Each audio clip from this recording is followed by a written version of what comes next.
cómo se enmarca dentro de tu planteo el terrorismo de Estado del 76 al 83, y eso lo podés vincular con el contexto internacional. Bueno, si en general el 90% de las preguntas se relacionan con este tema, permítanme hacer una brevísima mini conferencia, brevísima. En los años 70, y mediando razones legítimas en términos de el discurso intelectual, en términos de lo que uno está convencido, la izquierda revolucionaria creyó posible tomar el poder en la Argentina. ¿Por qué digo que tenían razones que eran legítimas, siguiendo su lógica? La revolución argentina había terminado yéndose por la puerta de servicio. El mundo parecía marchar en pos del socialismo.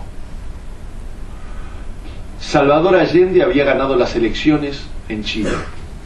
Castro seguía desafiando a los norteamericanos en el ombligo del imperio. El sudeste asiático parecía confirmar la teoría del dominó.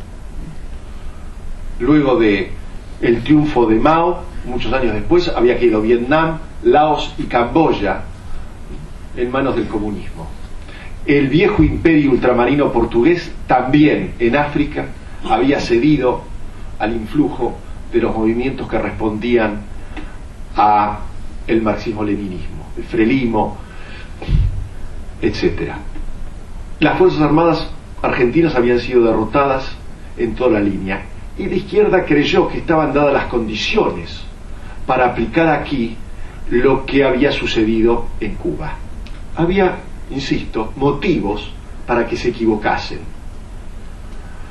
El desafío que presentan es un desafío hecho, como no podía ser de otra manera, con arreglo a lo que se llama la guerra irregular, la guerra de guerrillas. ¿Por qué? Porque si una fuerza política, cualquiera sea, quiere tomar el poder y no tiene el suficiente peso específico como para enfrentarse a un ejército regular en una guerra regular, lo que hace es lo que han hecho desde la antigüedad. Ya Heródoto cuenta la guerra de los escitas, que eran grandes jinetes, entraban y salían, hacían cargas de caballería muy rápidas, atacaban por los flancos y se retiraban. ¿Por qué? Porque no podían presentar batalla a los hoplitas griegos, a la falange griega, imposible, hubiesen sido derrotados, pero compensaban su debilidad con arreglo a un criterio de irregularidad. Y esto es viejo como el mundo, con una particular coincidencia. Cuando uno viola las reglas de la guerra clásica, la guerra que se desarrolla es una guerra irregular donde todo vale. Esto no hay caso, no hay excepción en esta tierra que uno pueda encontrar de un caso en donde frente a una guerra irregular quien tiene que enfrentarla lo haga estrictamente con métodos convencionales. Lo que aplica son criterios irregulares, con una dosis no menor, por un lado de idealismo y por otro lado de valor. Las organizaciones de izquierda revolucionaria se equivocaron de cabo a rabo, por dos, a mi juicio, distintas razones. Digo con una dosis importante de idealismo porque cuando uno está dispuesto a morir por una causa, uno no muere por el sistema métrico decimal.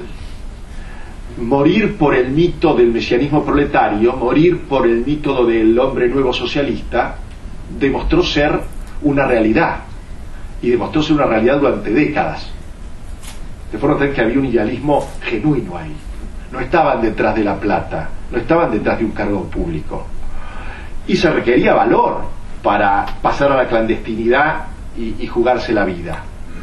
Ahora, ¿por qué se equivocan? Se equivocan básicamente porque consideran la excepción como una regla. Cuba había sido una excepción. El caso cubano es una excepción en sí misma.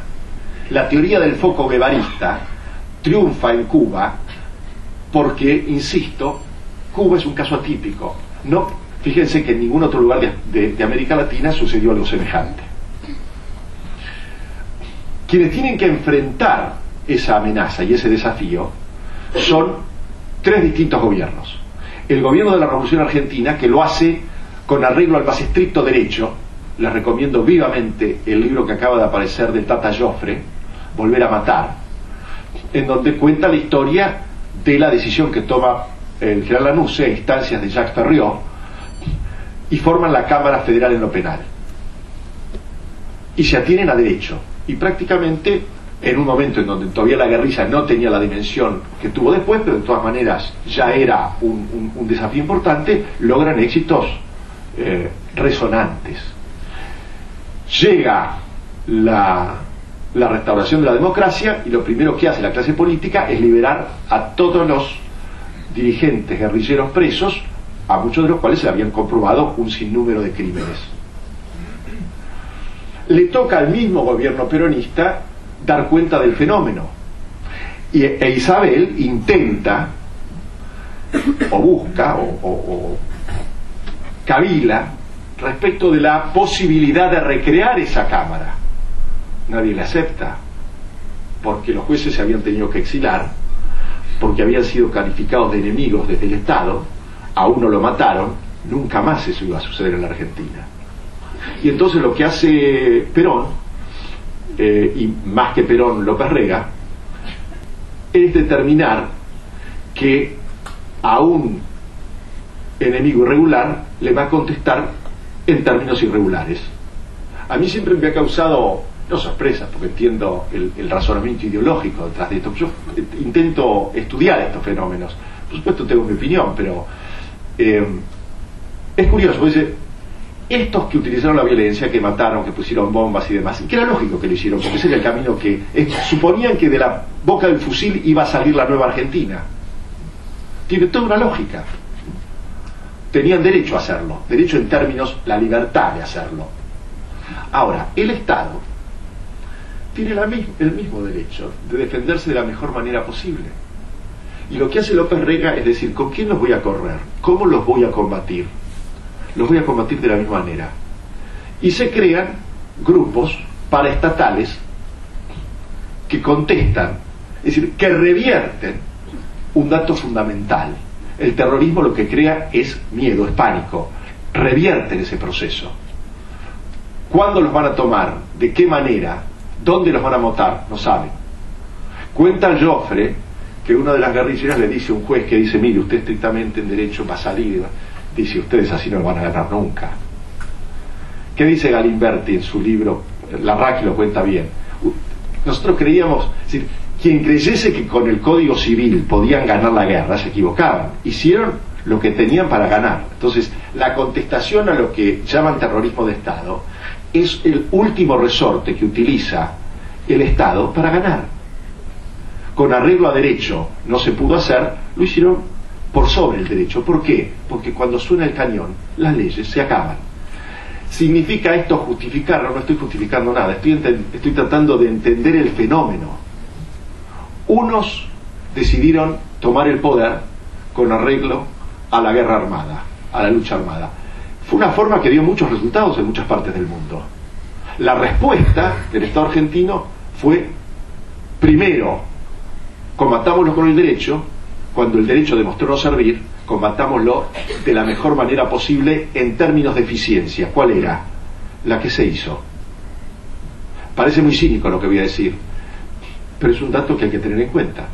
Cuando Franco decide aplicarle la pena de muerte a Puig-Antich, década del 70, a un terrorista comprobado, desde el Vaticano para abajo, hay un clamor internacional para que esa ejecución no se lleve a cabo.